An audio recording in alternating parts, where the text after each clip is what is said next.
Welcome back to the beautiful Sal's on Leela. Scott Taylor along with Kurt Keelback. It is two grumpy old sporting type guys live at the Sal's. And we are live today because we have had lots to complain about.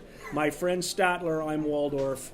We've been pretty whiny as this program has gone along. And we're going to be exceptionally whiny now, at least I am, because I'm tired of the ragging on Ndamukong Suh.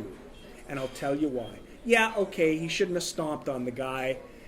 It's part of football.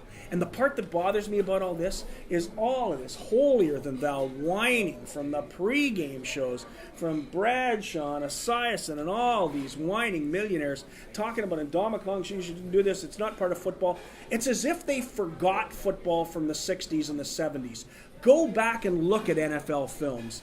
Mad Jack Lambert, Ted the Stork Hendricks, Dick Butkus, Ray Nitschke, Sam Huff. These Mean are Joe guys, Green. Mean Joe Green. They stomped on people for fun. Jack Tatum, we'd stomp on his mother. Come on. This guy would have been a hero in the 60s and 70s. Now he's to be vilified because he stomped on an offensive lineman who was holding him, by the way, because officials don't call holding enough, but that's a whole nother argument. Again, I'm tired of media people whining about something in the National Football League when 25 or 30 years ago, this guy would be a hero.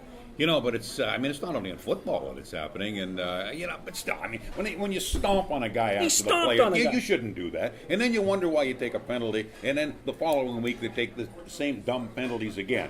But you talk about the 60s. So is that coaching? No, the whole mentality of things. John Ferguson, Orland Kurtenbach, Jimmy Mann couldn't play in today's NHL with the way it's working with with that kind of stuff. But still, I agree with you to a point. I mean, it's football. It's got to be tough and rugged. But still, you don't try to break a guy's leg when he's lying on the ground with your foot.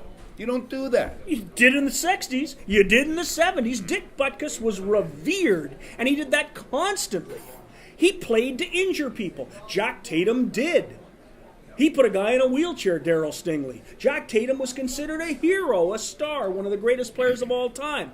Why has it changed so much? Is it television? Is that the difference? Is TV the reason that now everybody has to have a quarterback with a skirt on and has to play football as if it's girls' field hockey? Whatever happened to the days of Mad Jack Lambert? Whatever happened to the days of Jack Ham? What happened to the days of Ted Hendricks? Where did it go? The steel curtain? Yeah. The fearsome foursome in Detroit, Deacon Jones and Alex Karras. It's an evolution of the game. It's an evolution of television as well. The replays have got a lot to do with it, too. The more times you see blood squirting out of a guy's head, the more times you see remember Joe Theismann legs breaking, the more you're thinking, maybe we should not show this, and maybe people shouldn't see this. Well, maybe people shouldn't do it. And there's always that argument. You got to be rough and you got to be tough, but you don't necessarily have to be dirty. There's a borderline between dirty and being dirty. And some of the guys you're talking about, Jack Tatum, that's dirty. That was way dirty. Yeah, that was way down. And you don't stomp on a guy's leg either. When we talk about the National Football Life ain't easy today, for a boy named Suh. And on that, we're done. That's the last line. I was going to get and try to do something that was profound. Not going to happen in this segment. We'll come back. We're going to talk about the firing of a pile of NHL coaches and why it hasn't done their teams any good. We'll be back after this.